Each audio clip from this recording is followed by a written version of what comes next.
Welcome to our special mini series called Home Truths.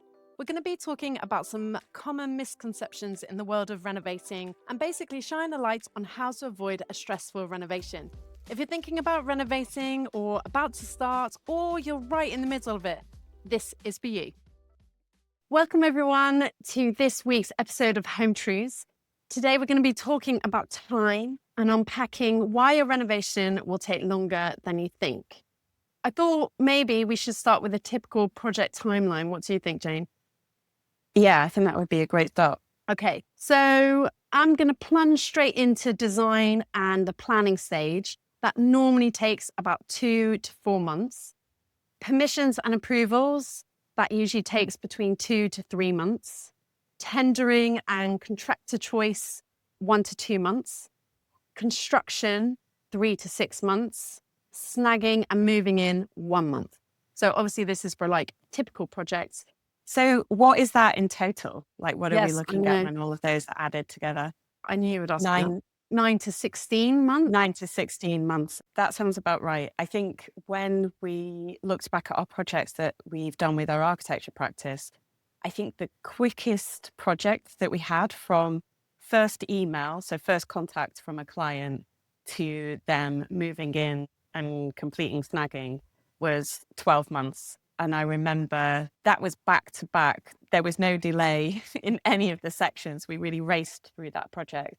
And I think it just shows you that even when you're going for the quickest you could possibly do, it is still around a year to get from start to finish if everything goes well. And I think also the other thing that we haven't talked about is there's one stage before design and planning, which is that feasibility and ideas stage. And that can Yeah. take, 3 to 12 months. It can take Years. years. I think just, it takes from the moment that you kind of think, okay, we need to do this project, and you've got to that place of like, right, no, we're actually going to make this happen. There's still quite a lot to sort out in your head about what it is that you need, what type of project, what type of architect. Finding an architect or finding somebody to start that journey with you can take quite a long time to work out that. So we're saying, 12 months since we got the email from the client. They've probably had time before that when they were trying to work out what route to go. Who do they want to hire? What type of project do they want? What can they afford to do? So I think that just accepting that that is a legitimate part of the process where you need some time to distill your ideas and come up with a plan of how you want to proceed. Yeah, absolutely. And I guess even within each of those stages, it's not like it's plain sailing. There's usually a bit of a buffer, isn't there, between stages, kind of the before and after. I think that's what we always forget with any project, isn't it? That we're all human. And for example, the planning permission, it's supposed to take 8 weeks. So that's the, time that everybody puts in their schedule. But in reality, you submit it to the council and they have to validate it, which means that they have to just get it onto their system, check that you've got all the right boxes ticked. And the validation can take between 1 week and a month, Yeah. So we don't leave kind of time in our heads for those extra breather spaces and admin spaces between each stage. So planning, although it's supposed to take 8 weeks, it probably actually takes more like 12 weeks in total Yeah. once you add on a bit of time at the beginning and a bit of time for the permission and talking to the planner at the end. So if you think about that with every single stage, then you can see how things can just be longer than we expect them to be. Yeah. So what other factors can kind of influence the length of your project? I think the kind of type of project that you want to do, obviously, the scale, the scope of it, obviously a bathroom is going to be a lot quicker than a full house extension and renovation. I think most people understand the difference between those. But I think what sometimes gets missed is the type of project that you're making can either lead to the process being a bit longer or shorter.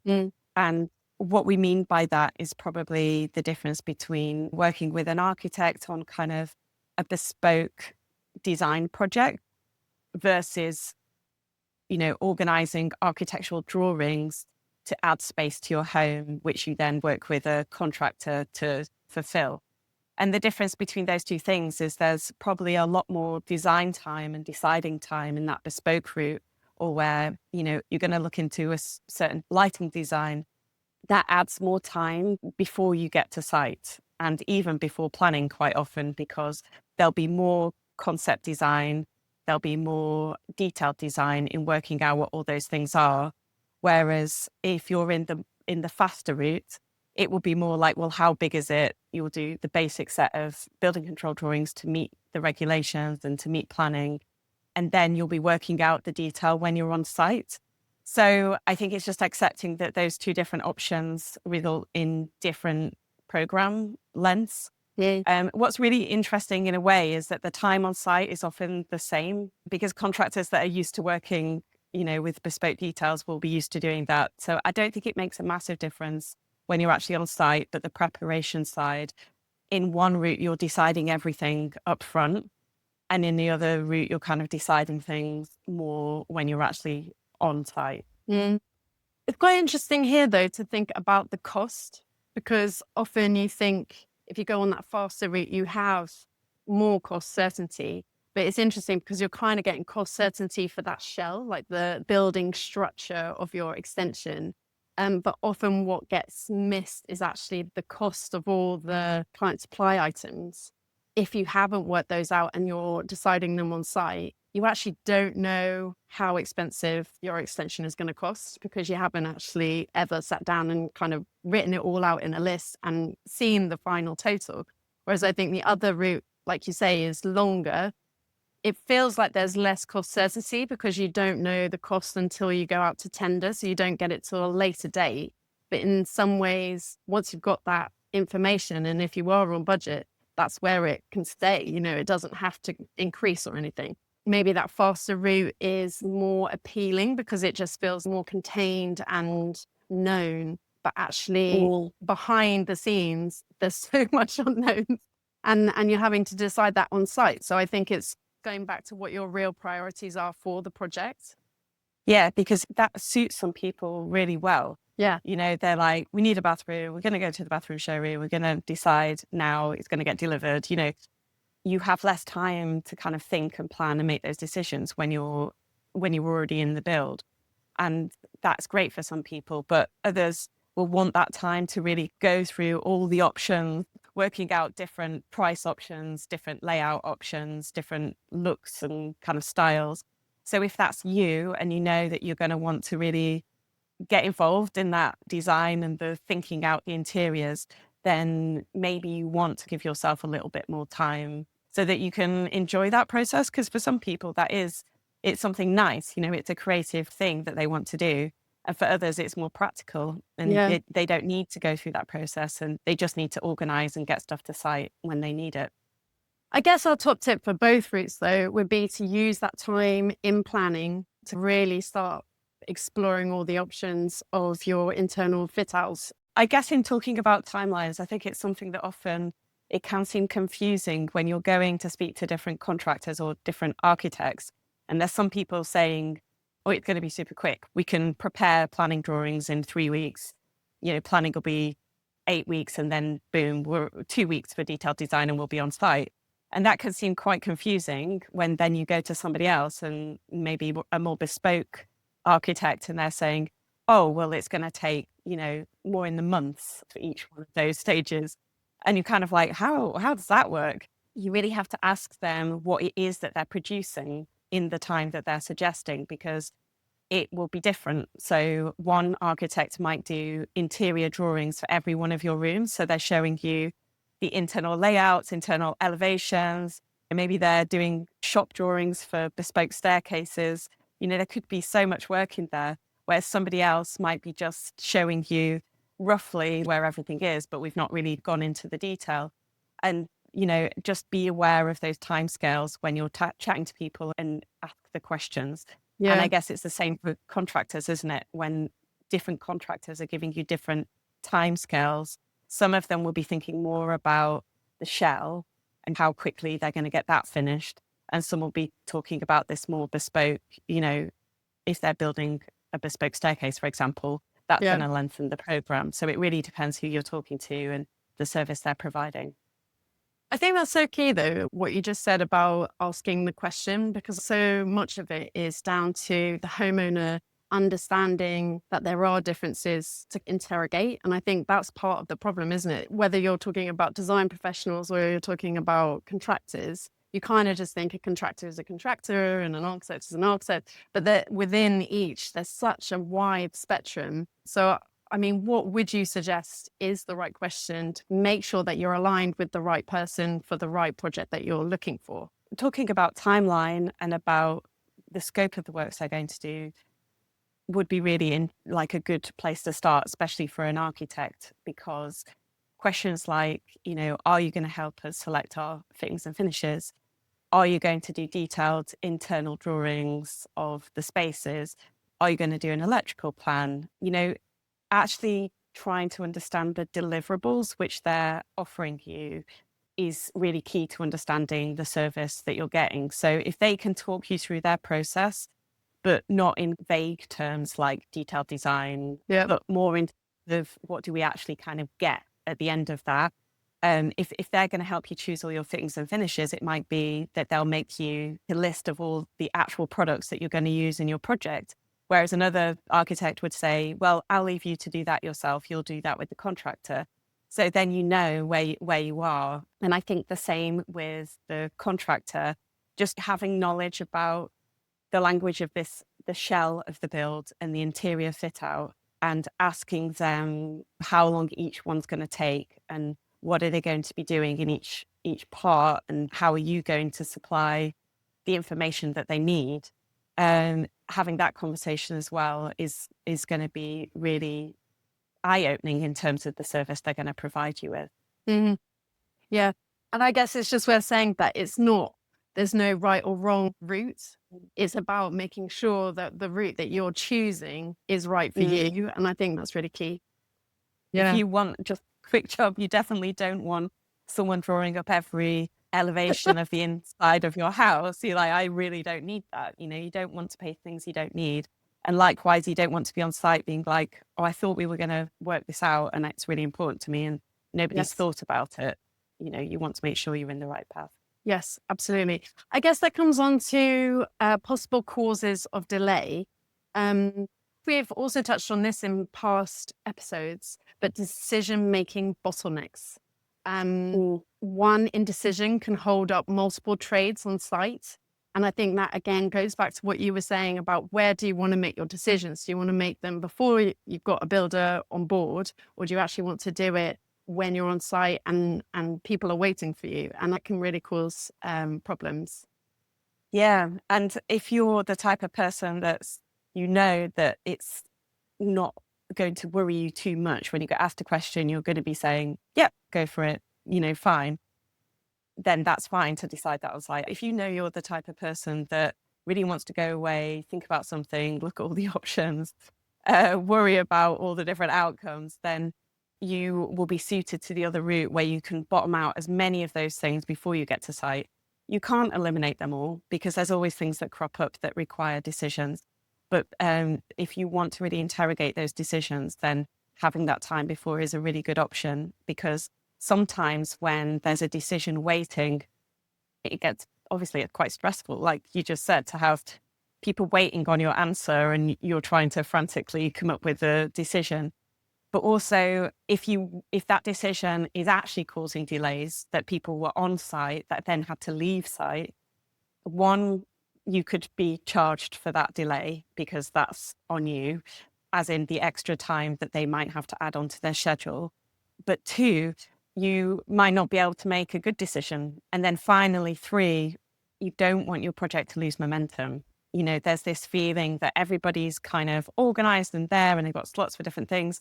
If there's a lull on site, your project can quite quickly fall behind and another project might get prioritized because yours isn't progressing. And the last thing you want is for your contractor's attention to move elsewhere. So that's just another kind of reason that you don't want to be holding things up, really. Yeah. Well, another thing I was going to say is design changes mid-build. But I guess there's always some changes. But what ones cause problems? I think little changes like we thought we wanted this light switch here, but we actually want it here. Yeah. Which is like the case of talking to somebody on site and they can kind of move the thing or the light's in the wrong place. That type of thing is rectifiable. And with those little things, like quite a lot of stuff is more rectifiable than you imagine. I Yeah. know that we've had stuff on site where we've been like, oh my gosh, and then it's changed within an hour or so. I think things that require the designer, so things where specifications need to be relooked at, or they need to go back to the drawings and change the buildup of the floor or the buildup of the wall, or anything that requires someone to go back and check the regs and check Yes. the building materials. That is kind of dangerous in a way, because although it's possible, there's a longer process. They're going to have to get their head back into something that they've already kind of finished with. And that's going to take more time than just a little adjustment with subcontractors on site. Yeah. But it is funny because I think in the bespoke route that you were describing, often something that seems fairly small change, but it does have knock-on effects that you just don't foresee until you're there. So I think it is like a little bit like pulling at a thread and you don't quite know how Yes. much is going to unravel. Not to say that people Yeah, can. but if you can avoid doing it, Yeah. how important is the change? Sometimes it's like, oh my gosh, like this is so important and I'm going to have real sleepless nights if this doesn't get changed. And we've spoken to loads of people that were like, oh, I'm so glad I pushed for that to be different. Yes. It's a balance, isn't it, between how important something is and the risk involved in kind of, like you said, unraveling that thread. Yeah. Can we talk about windows and doors? I would love to talk about doors and windows.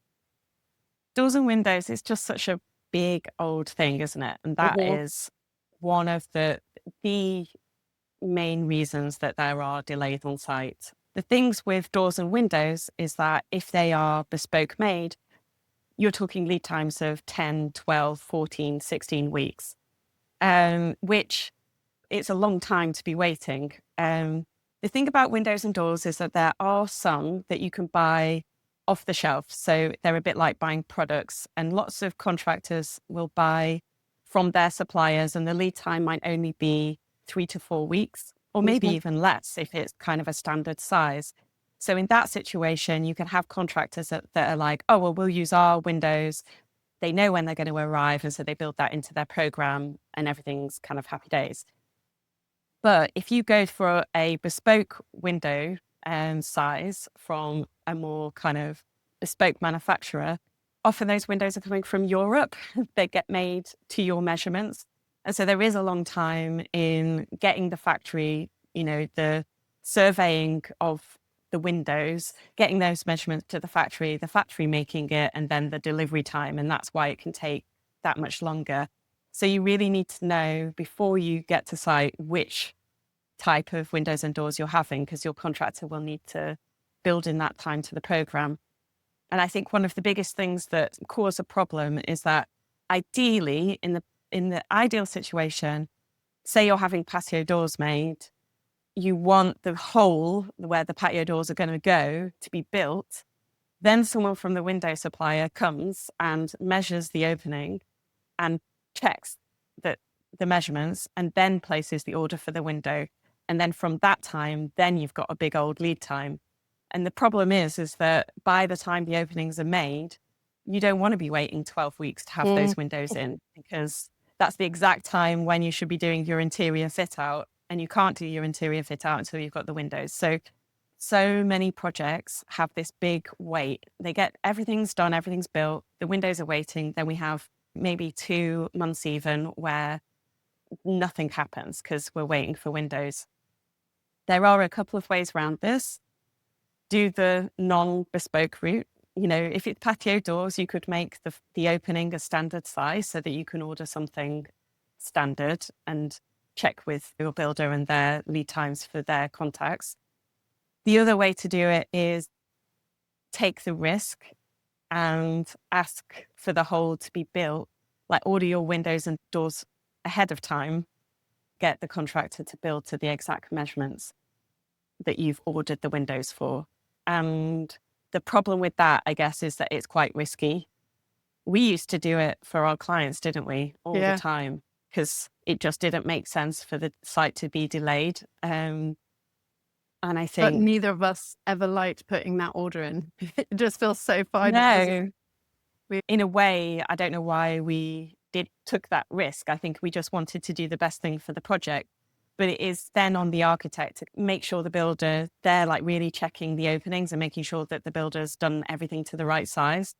But it's one way round. It's good to know that that is an option. It's just that if your architect or contractor don't want to do that, it's because yeah. it's quite risky, and it leads to lots of led to sleepless nights for us, didn't it? Waiting for the order to come, and then they turn up. Is it the right size? But also, I Um, guess we've seen projects where if it is quite a big project, it is possible for the builders to move to different areas. So, for example, finish the first floor bathroom, get that completely done. Like you can phase works a little bit if you have a big project. So if you know what windows or doors you want, and then you need to be talking to the supplier about how long it's going to take and actually kind of program that in with your contractor. And if you don't know which doors or windows you have, you need to be having that conversation with your contractor about which ones they are suggesting to use and how long that time will be. So it's just something that needs consideration. And if you want to become a master knowledge on your window supplier and their tolerances, and there's a lot to learn There is. in terms of how windows are sized and fitted, then I guess that's something that's an option. I guess one other thing we haven't talked about in terms of extra delays is kind of permission holdups. Yeah. I think something that can catch people out are planning conditions.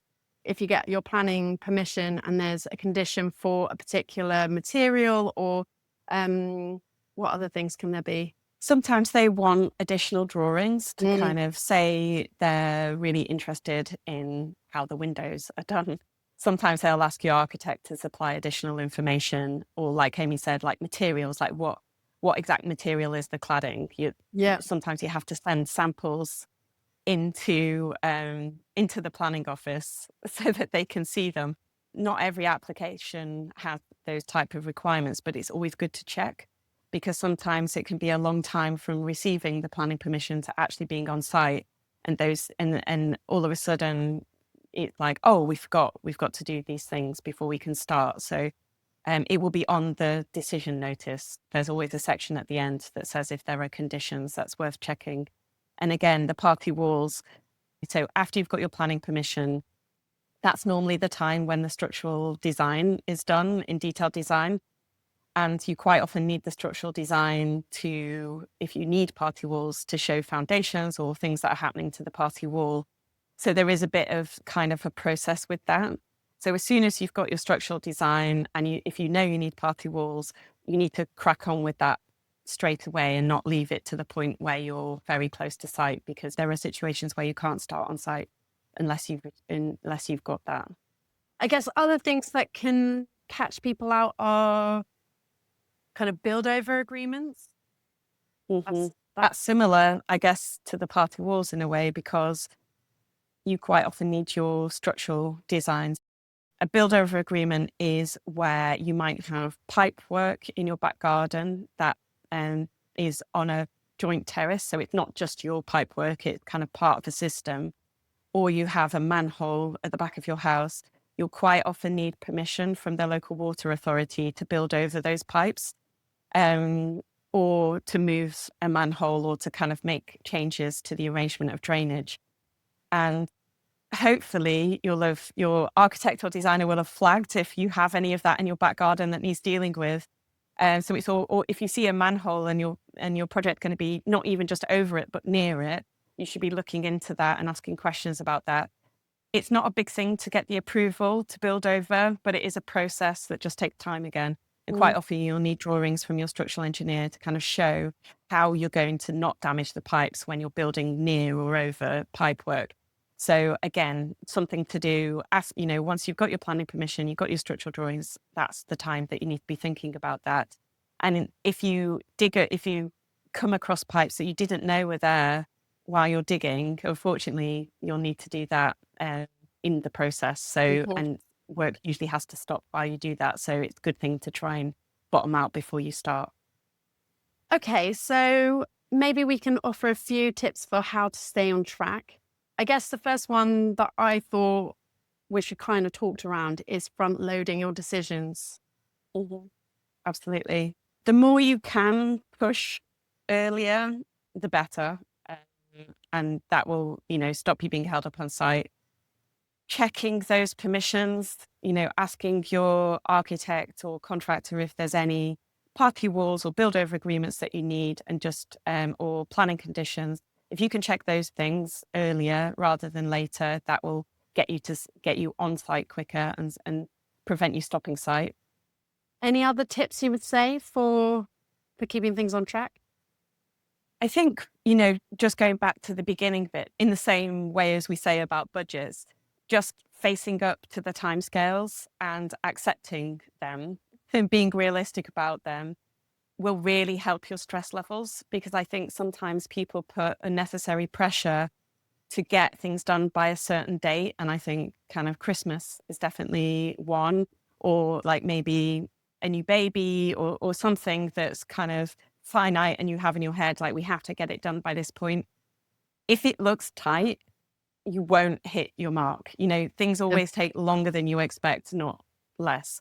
So if that's the case, I would really recommend scoping out a realistic expectation. And if that means missing the Christmas deadline, but working around that or working around some other solution that feels acceptable to you, the same with having a baby. If, you have a plan B at least, I think that just helps with the stress of timescales, because I think timescales and budgets are the two things that are probably the most stressful because they feel a bit out of our control. But if we kind of plan them out, then we can make that whole process feel a lot easier. Well, I think it's also just that notion of contingency for budgets is quite familiar to us, but I think contingency for time is also worth adding in. So, yeah, giving yourself that buffer, especially if you're renting during renovating, I think that that's where it really can make a real difference. I think that point about contingency is really good, because we always say the contingency on site, like, it is a pocket of money that is going to get spent, because of course stuff's going to come up that you don't know.